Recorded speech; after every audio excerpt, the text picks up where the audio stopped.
wabarakatuh. Bagaimana kabar anak-anakku semuanya? Ustazah harap kalian baik-baik saja dan dalam lindungan Allah SWT. Hari ini bersama Ustazah Amel kita akan belajar tema 7, subtema 3 tentang perkembangan teknologi komunikasi. Sebelum kita mulai pembelajaran hari ini, alangkah baiknya kita berdoa terlebih dahulu.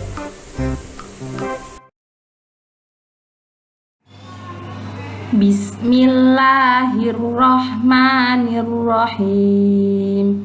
Raditu billahi rabba wa bil islami dina wa bi Muhammadin nabiyyan wa rasula.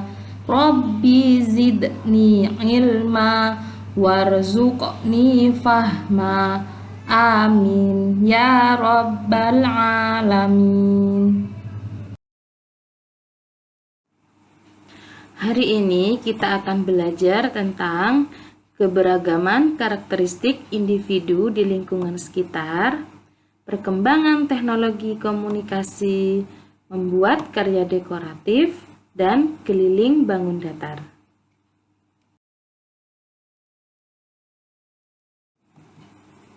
Manusia adalah makhluk sosial, artinya setiap orang memerlukan orang lain, yaitu satu orang berhubungan dengan orang lain. Manusia melakukan komunikasi saat bersama-sama.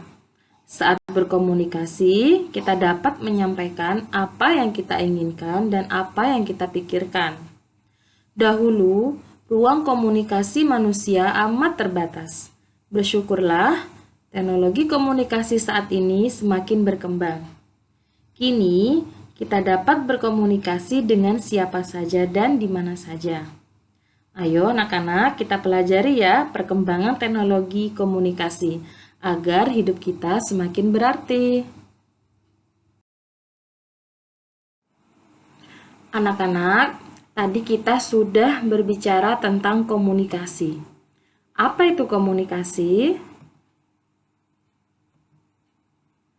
Komunikasi adalah penyampaian ide, gagasan, informasi, atau pesan antar manusia. Komunikasi dapat dilakukan secara langsung atau tidak langsung. Komunikasi langsung adalah komunikasi yang dilakukan tanpa alat, misalnya berbicara, berdiskusi, dan tanya jawab. Sedangkan komunikasi tidak langsung adalah komunikasi yang membutuhkan alat.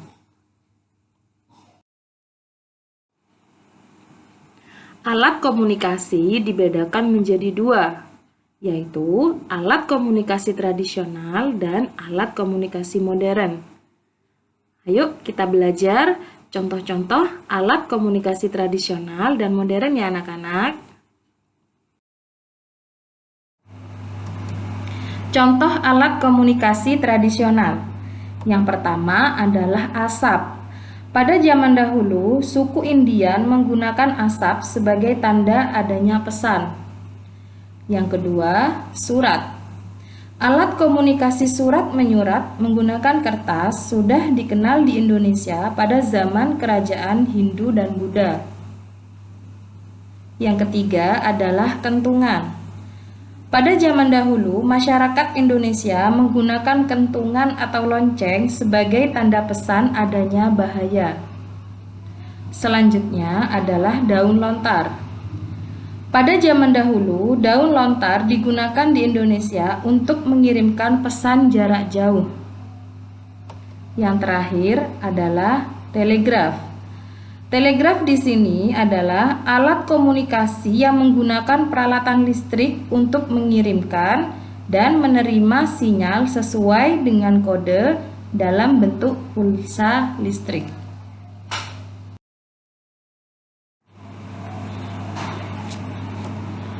Contoh alat komunikasi modern. Yang pertama adalah laptop. Laptop adalah alat yang digunakan untuk memanipulasi dan mengolah data sehingga bisa ditampilkan dan dikirimkan menjadi sebuah informasi kepada orang lain. Selanjutnya yang kedua, telepon. Telepon adalah alat komunikasi yang berfungsi untuk memberikan informasi jarak jauh melalui sambungan suara. Yang ketiga, televisi. Alat komunikasi yang digunakan untuk mendapatkan informasi secara cepat dan massal. Yang keempat adalah koran. Koran adalah alat komunikasi tertulis yang dicetak menggunakan kertas. Yang kelima adalah handphone atau telepon genggam. Handphone di sini merupakan alat komunikasi versi modern dari telepon dan memungkinkan berkomunikasi lebih cepat dan lancar. Yang keenam adalah internet. Jaringan komputer yang saling berhubungan secara global yang memungkinkan kita bisa berkomunikasi dan bertukar informasi dengan orang di seluruh dunia. Selanjutnya adalah faksimil. Faksimil di sini digunakan untuk menerima dan mengirim informasi berupa telefoto atau baik tulisan maupun foto ke mesin faksimil lainnya. Yang terakhir adalah radio. Radio adalah alat komunikasi berupa suara dan sinyal dengan menggunakan gelombang elektromagnetik. Nah, itu adalah contoh alat komunikasi tradisional dan modern.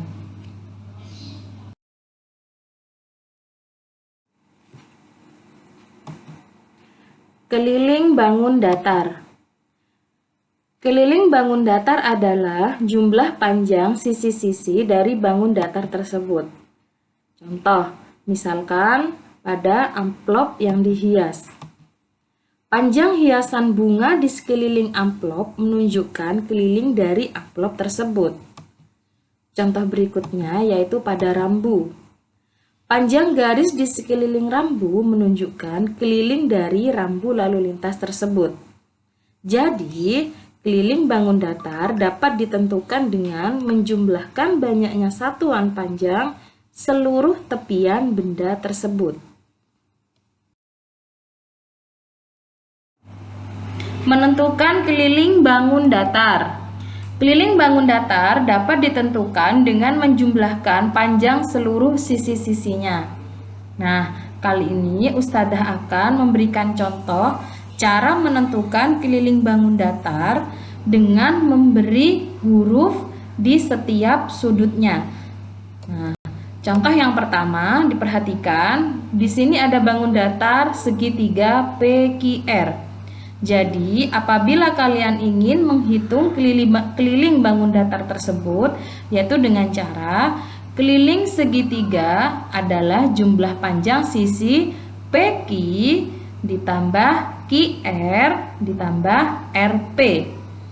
Jadi menjumlahkan semua bagian sisi-sisinya. Contoh yang kedua adalah bangun datar persegi.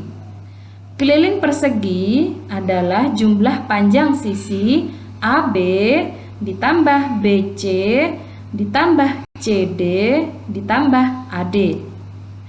Contoh yang terakhir adalah keliling segi 5. Cara menentukan kelilingnya yaitu dengan cara jumlah panjang sisi VW ditambah WX ditambah XY ditambah YZ dan ditambah VZ. Paham kan anak-anak? Menentukan keliling bangun datar dengan satuan tidak baku dan satuan baku atau dengan bantuan persegi satuan. Nah, perlu kalian ketahui, untuk menghitung keliling bangun datar kita dapat menggunakan satuan tidak baku, misalnya persegi satuan. Caranya yaitu dengan menghitung banyak persegi satuan yang ada di sekeliling bangun datar tersebut. Apabila cara menentukan keliling bangun datar dengan satuan baku, yaitu jika panjang sisi setiap persegi satuan sama dengan 1 cm atau cm, maka Keliling bangun datar juga dapat ditentukan dalam satuan baku cm. Nah, lebih jelasnya diperhatikan, Ustadzah menerangkan ya. Baik anak-anak, hari ini Ustadzah Amel akan menjelaskan cara menentukan keliling bangun datar. Nah, keliling bangun datar di sini ada dua cara, yaitu dengan menggunakan satuan tidak baku dan dengan menggunakan satuan baku. Yang pertama di sini Ustadzah Amel akan menjelaskan cara menentukan keliling dengan menggunakan satuan tidak baku, yaitu dengan persegi satuan. Nah, contohnya seperti ini. Silakan diperhatikan contoh 1. Contoh 1 di sini ada sebuah gambar. Bagaimanakah cara menentukan keliling bangun datar yang ada pada gambar berikut? Caranya adalah seperti ini. Pertama, kita hitung bagian tepi. Tepi semuanya kita hitung. Namanya keliling, berarti kita menghitung keliling keseluruhan dari tepi bangun datar berikut. Perhatikan caranya, Ustadzah tulis di bawah. Keliling sama dengan, pertama kita hitung berapa banyaknya persegi satuan pada contoh bangun pertama ini. Kita hitung bersama-sama. 1, 2, 3, 4. Kita masukkan angkanya. 4 ditambah, kita hitung 1, 2. Kita tulis 2 ditambah 1, 2. Setelah itu dihitung lagi 1. Ini tadi miliknya yang ini ya, sekarang yang ke atas 1, 2 ditambah 1, 2, 3, 4, 5 ditambah 5, kemudian ditambah lagi 1, 2, 3 ditambah lagi 1, 2, 3, 4, 5, 6, 7 ditambah lagi 1, 2, 3, 4, 5, 6, 7.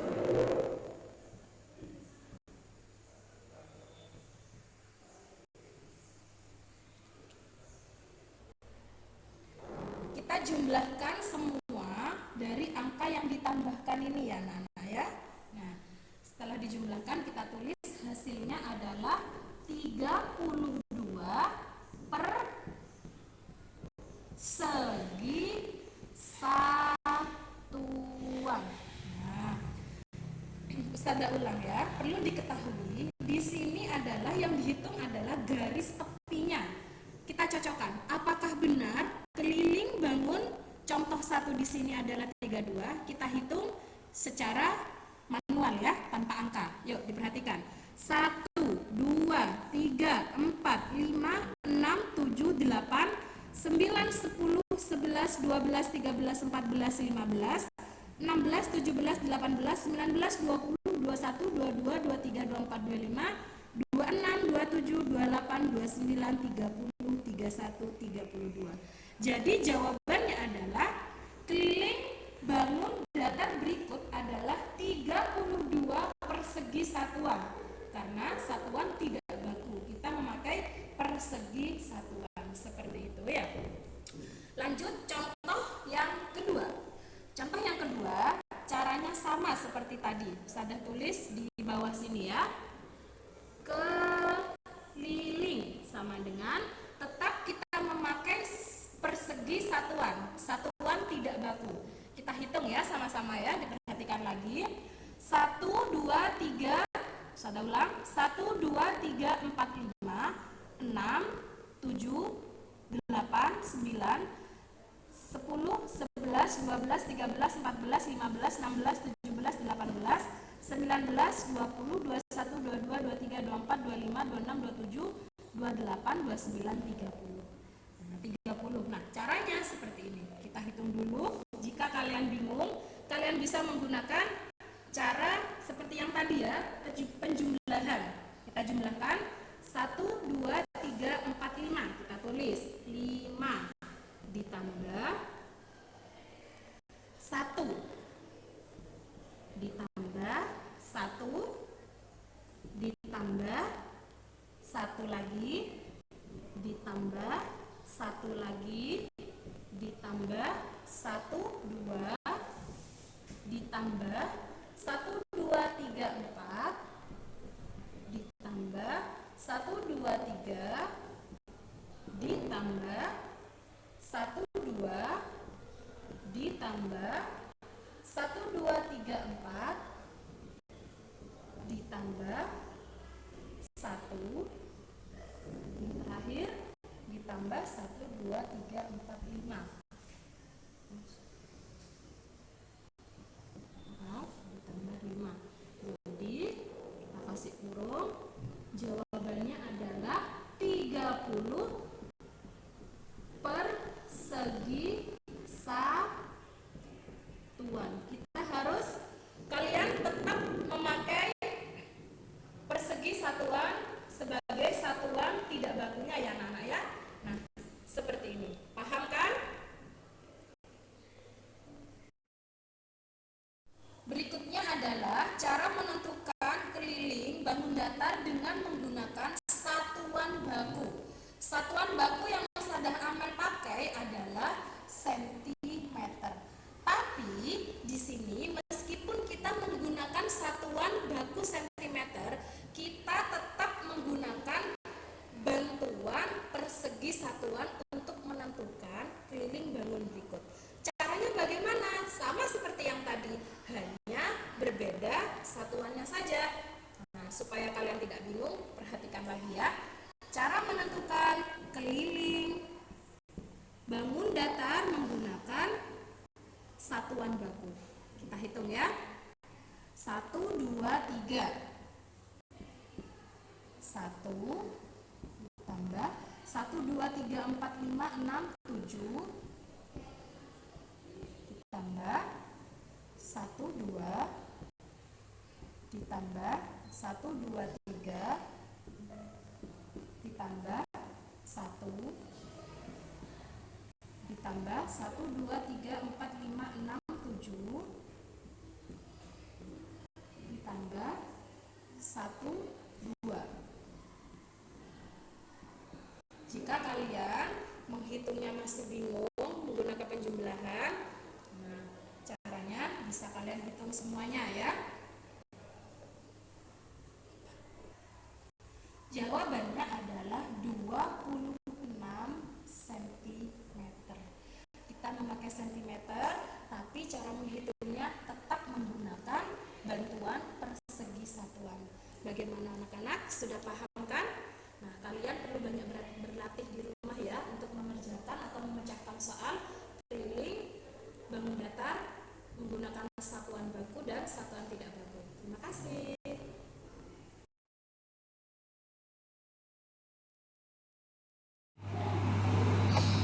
Unsur-unsur rupa dalam karya dekoratif. Karya dekoratif adalah karya yang bercorak hiasan. Hiasan pada karya dekoratif tersusun atas unsur-unsur rupa. Apa sajakah unsur-unsur rupa? Nah, unsur-unsur rupa diantaranya adalah titik, garis, bidang, dan warna. Unsur-unsur rupa pada karya dekoratif biasanya dituangkan pada media 2 dimensi dalam bentuk gambar ya anak-anak ya. Unsur-unsur rupa yang disusun secara berulang dapat menjadi sebuah pola, dan pola yang terbentuk juga dapat disebut sebagai hiasan.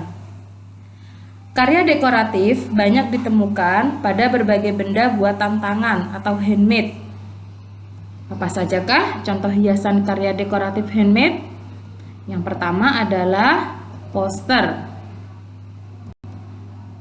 Yang kedua, kartu pos. Yang ketiga, surat undangan. Dan masih banyak lagi contoh-contoh yang bisa kalian temukan dalam kehidupan sehari-hari.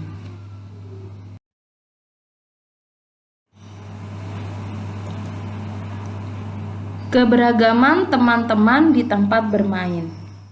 Pada gambar, Tony, Made, dan Rena dapat rukun bermain bersama walaupun mereka berasal dari suku bangsa yang berbeda.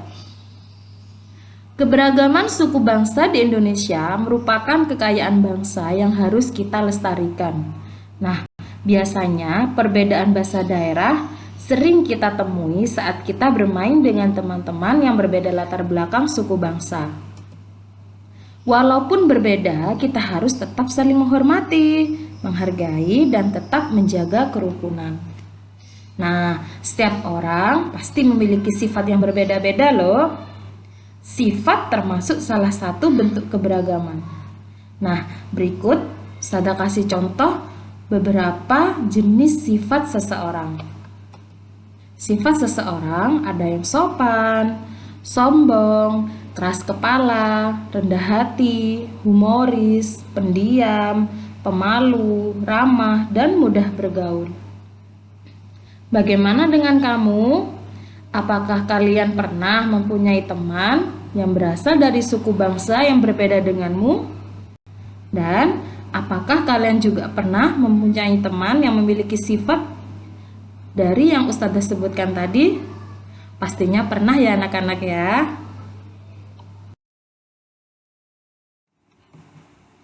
Manfaat keberagaman di tempat bermain. Kita akan menemui berbagai bentuk keberagaman saat bermain bersama teman.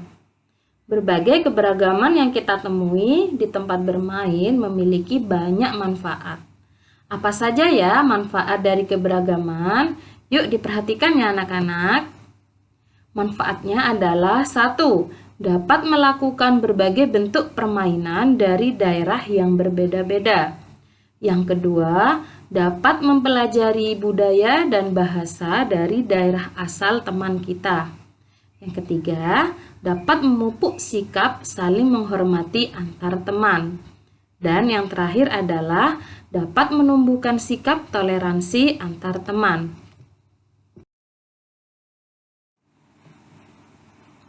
Bangsa Indonesia memiliki semboyan Bhinneka Tunggal Ika yang artinya berbeda-beda tetapi tetap satu. Semboyan tersebut tertulis pada lambang negara Indonesia yaitu Garuda Pancasila. Meskipun bangsa Indonesia terdiri atas beragam suku, bangsa, ras, dan agama, tetapi bangsa Indonesia tetap menjunjung tinggi nilai persatuan dan kesatuan. Perbedaan yang ada justru menumbuhkan rasa cinta kepada tanah air Indonesia.